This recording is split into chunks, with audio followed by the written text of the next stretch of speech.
Assalamualaikum warahmatullahi wabarakatuh. Perkenalkan nama saya Deviska Dia Putri. Di sini saya akan menjelaskan mengenai aspek keperilakuan pada perencanaan laba dan penganggaran. Pendahuluan, penganggaran adalah proses sosioteknis yang mendukung perencanaan, pengendalian, alokasi sumber daya, komunikasi tujuan strategis, dan evaluasi kinerja, serta dipengaruhi juga oleh partisipasi, komunikasi, dan desain insentif lintas disiplin. Literatur terbaru memetakan bahwa aspek keperilakuan ke tahap penetapan tujuan, implementasi, dan evaluasi, sambil menegaskan tidak ada teori tunggal yang komprehensif dan menawarkan kerangka konseptual serta agenda riset. Lalu eksperimen pun menunjukkan desain pengendalian terutama basis pelaporan finansial atau non-finansial dan bentuk manfaat langsung atau tidak langsung saling berinteraksi membentuk regulasi serta moral kejujuran pelaporan. Dengan pelaporan finansial menurunkan kejujuran saat langsung dan efek yang lemah ketika tidak langsung. Sedangkan tidak langsung menurunkan kejujuran terutama pada pelaporan non-finansial. Maka dari itu, integrasi temuan ini menuntut intervensi yang lebih presisi dengan menyelaraskan basis pelaporan dan konfigurasi sesuai dengan konteks agar tujuan pengendalian dan etika tercapai serempak. Lalu perencanaan laba. Apa sih perencanaan laba? Perencanaan laba itu adalah proses yang sistematis dan terstruktur untuk mencapai target laba perusahaan. Perencanaan laba ini melibatkan pengembangan strategi untuk meningkatkan pendapatan dan mengurangi biaya, sehingga perusahaan dapat mencapai target laba yang diinginkan. Selanjutnya penganggaran. Anggaran adalah hasil yang diperoleh setelah menyelesaikan fungsi perencanaan, sedangkan penganggaran budgeting ini adalah suatu proses yakni mulai dari tahap persiapan penyusunan rencana, pengumpulan data informasi yang dilakukan, pembagian tugas perencanaan, penyusunan rencana itu sendiri, implementasi rencana sampai pada tahap pengendalian dan evaluasi hasil pelaksanaan rencana. Selanjutnya, syarat-syarat yang perlu diperhatikan dalam penyusunan anggaran. Yang pertama yaitu realistis, tidak terlalu optimis dan tidak terlalu pesimis. Yang kedua yaitu luas, tidak terlalu kaku dan mempunyai peluang untuk disesuaikan dengan keadaan yang mungkin berubah. Dan yang ketiga adalah kontinu, yaitu membutuhkan perhatian yang terus-menerus dan merupakan usaha insidental.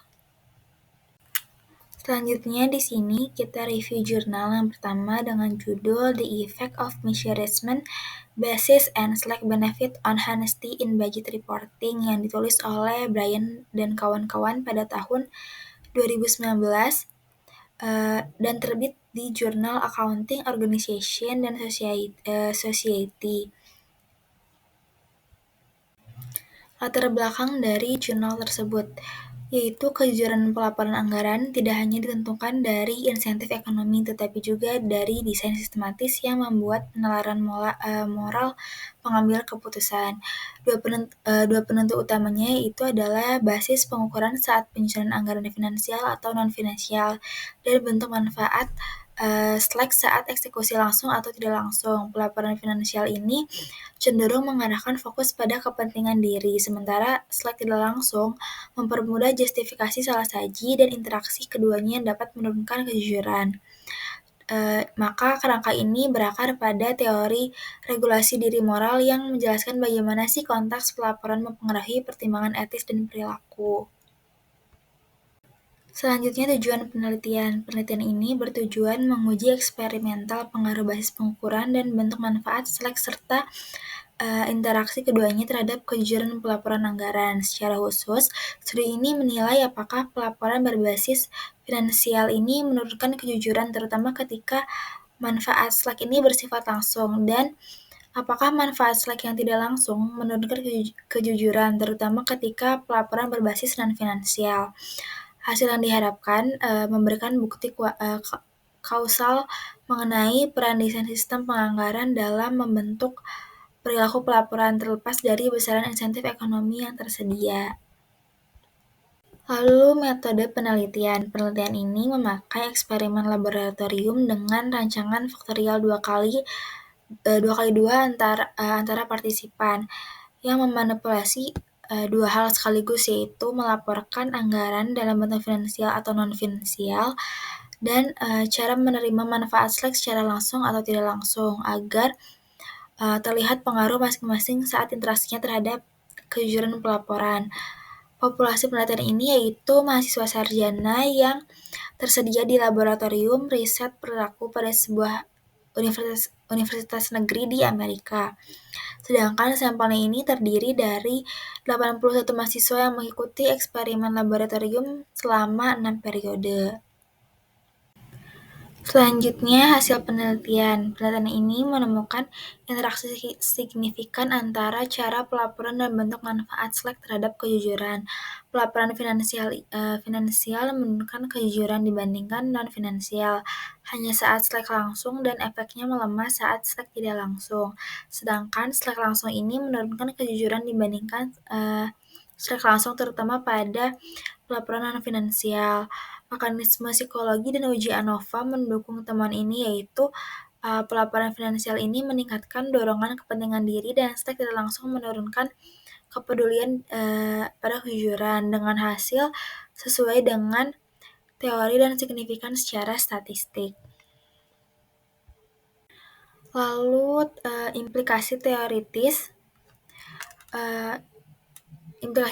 pada jurnal yang ini yaitu kejujuran pelaporan dipengaruhi bukan hanya karena insentif, melainkan karena desain sistem anggaran, khususnya basis pelaporan dan bentuk manfaat Slack yang berinteraksi membentuk peneralan moral. Pelaporan finansial ini cenderung mendorong kepentingan diri, sementara manfaat tidak langsung menurunkan kepedulian pada kejujuran, sehingga konteks pelaporan ini juga memicu perubahan regulasi diri moral secara kausal berbasis eksperimen. Lalu implikasi praktis. Dalam implikasi praktis ini, kejujuran dapat ditingkatkan dengan menyesuaikan basis pelaporan dan bentuk manfaat Slack tanpa mengubah seluruh insentif. Jika manfaat selama ini langsung, maka gunakan pelaporan non-finansial untuk menekan opportunity. Jika pelaporan non-finansial dan manfaat tidak langsung ini, beri sedikit direksi agar manfaat lebih langsung untuk menaikkan kejujuran. Lalu selaraskan kombinasi ini dengan struktur organisasi serta dukung melalui komunikasi pelatihan etika dan menekankan dampak cara pelaporan dan bentuk manfaat terhadap justifikasi keputusan. Maka kesimpulan dari resum jurnal pertama ini yaitu kejujuran pelaporan ini dipengaruhi dengan interaksi antara basis pelaporan dan bentuk manfaat Slack. Pelaporan finansial ini menurunkan kejujuran saat Slack langsung, sedangkan Slack tidak langsung menurunkan kejujuran terutama pada pelaporan non-finansial. Praktisnya, ini disesuaikan dengan basis pelaporan dan pengaturan Slack dengan konteks organisasi untuk meningkatkan kejujuran tanpa mengubah seluruh insentif. Lalu review jurnal yang kedua yaitu analisis aspek keperilakuan dalam proses penganggaran yang ditulis oleh Shindita Mahardika dan Hijrah Rohayati yang terbit pada tahun 2021 di Institut Universitas Jenderal Sudirman Indonesia dalam jurnal Akuntansi dan Bisnis. Latar belakang pada jurnal kali ini yaitu anggaran berfungsi sebagai alat perencanaan, pengendalian, alokasi sumber daya, komunikasi strategi, dan evaluasi kinerja yang menerjemahkan strategi ke target terukur serta mendorong motivasi. Riset terkini bergeser ke pendekatan keperilakuan, namun belum ada teori tunggal yang komprehensif, sehingga dibutuhkan juga sintesis yang memetakan 3 tahap penganggaran: penetapan tujuan, implementasi, dan evaluasi beserta implikasi manajerial untuk menjembatani kesenjangan teori dan praktik. Lalu tujuan penelitiannya, studi ini menyintesis aspek keperilakuan penganggaran dengan menelaah artikel yang relevan, memetakan temuan ke tahap penetapan tujuan, implementasi, dan evaluasi, lalu menyajikan kerangka konseptual berporas motivasi dan kinerja, merumuskan implikasi manajerial, serta mengidentifikasi kesenjangan riset untuk agenda berikutnya. Metode yang digunakan pada penelitian kali ini yaitu studi literatur dengan bingkai Marconi yang membagi proses penganggaran ke dalam 3 tahap, yaitu penetapan tujuan, implementasi, dan evaluasi. Lalu populasi yang digunakan itu yaitu seluruh artikel empiris yang membahas mengenai aspek keperilakuan dalam proses penganggaran yang terindeks di Google Scholar pada rentang waktu yang ditinjau. Lalu setelah adanya penetapan kriteria, maka tersisa 46 artikel yang dianalisis sebagai sampel akhir.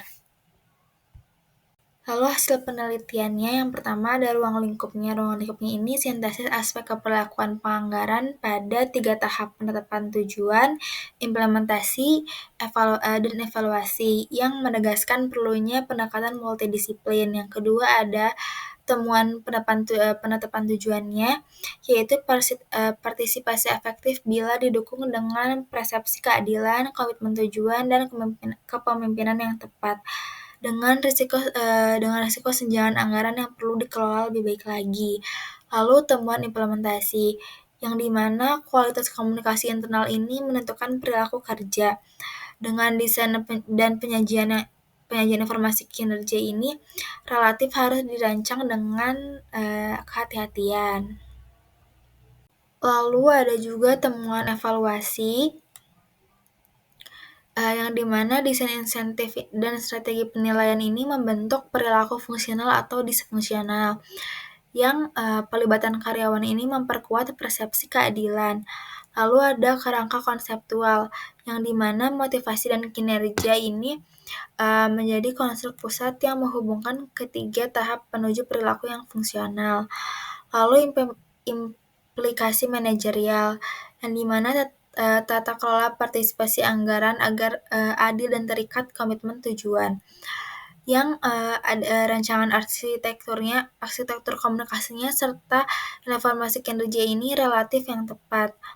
Yang dimana susunan komposisi insentif yang selaras dengan tujuan kinerja ini dan etika organisasi. Maka kesimpulannya, studi ini itu menyimpulkan bahwa pemahaman perilaku penganggaran memerlukan pendekatan multidisiplin karena tidak ada teori tunggal yang memadai. Kerangka ini juga menempatkan motivasi dan kinerja sebagai poros yang menghubungkan penetapan tujuan, implementasi, dan evaluasi, yang menghasilkan peta temuan per tahap serta rekomendasi untuk menata partisipasi, arsitektur komunikasi, dan komposisi insentif agar selaras dengan etika dan kinerja. Maka kesenjangan utama pada tahap implementasi, sehingga studi ini menawarkan sintesis konseptual dan panduan praktis bagi riset lanjutan dan perbaikan proses anggaran. Lalu ada hubungan dan keterkaitan kedua penelitian. Dalam jurnal Mahardika dan Nurhayati 2021 ini memetakan penganggaran ketiga tahap, yaitu penetapan tujuan, implementasi, dan evaluasi dengan motivasi serta kinerja sebagai poros penjelas untuk memahami terbentuknya perilaku. Dalam kerangka Kurtz dan kawan-kawan pada tahun 2019 menunjukkan bahwa pilihan basis pelaporan dan bentuk manfaat Slack berinteraksi secara signifikan dan mempengaruhi kejujuran melalui dorongan kepentingan diri dan keprihatinan terhadap kejujuran, sehingga memberi bukti kausal yang melekat pada desain sistem. Lalu secara praktis, penyesuaian berbasis pelaporan ini juga dan pengaturan Slack selaras dengan rekomendasi mengenai penataan partisipasi, arsitektur, komunikasi, informasi kinerja relatif, dan insentif, sehingga kedua jurnal tersebut ini menyediakan dasar konseptual dan langkah implementatif untuk memperbaiki pengendalian dan kualitas penganggaran. Maka kesimpulan dari dua jurnal tersebut yaitu perilaku dalam penganggaran dan perencanaan laba ini terbentuk oleh desain sistem dan konteks organisasi, bukan sekedar besaran insentif. Kerangka konseptual juga menempatkan motivasi dan kinerja ini sebagai poros yang menghubungkan penetapan tujuan, implementasi, dan evaluasi. Sementara bukti eksperimen ini menunjukkan bahwa pilihan basis pelaporan dan pengaturan manfaat Slack mempengaruhi kejujuran melalui dorongan mementingkan diri dan keprihatinan pada kejujuran. Lalu secara praktis, etika dan kualitas anggaran ini ditingkatkan dengan menata partisipasi komunikasi dan skema insentif berbasis pelaporan, serta pengelolaan Slack sesuai struktur organisasi dan penelitian selanjutnya yang perlu memperdalam tahap implementasi agar rancangan intervensi efektif di lapangan. Berikut adalah jurnal referensi yang saya gunakan. Terima kasih, mohon maaf bila banyak salah-salah kata. Wassalamualaikum warahmatullahi wabarakatuh.